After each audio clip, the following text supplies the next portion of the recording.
Everyone welcome back to my another mini blog को। तो आप मैंने पूर्व वीडियो देखिए ट्रेन में उठी सारी किंतु मो सांग मान ठार मो सीट बहुत दूर में पड़ता से M3 रे पड़ता तो मोर M6 रे पड़ता। मु कौन एका बसिया पिला कि तो मु मोर लगेज मो सीट पाखे रखिदे से पाखक चली आसली।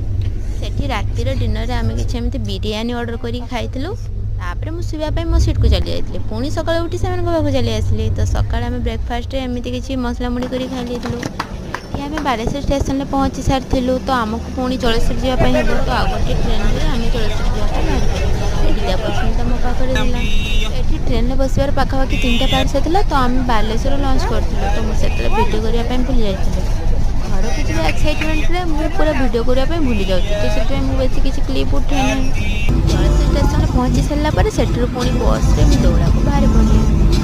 जो दिन घर पहुँची तापर दिन थी दीपावली। तो दीपावली में कौन सब कली जानापी आप अपेक्षा करते।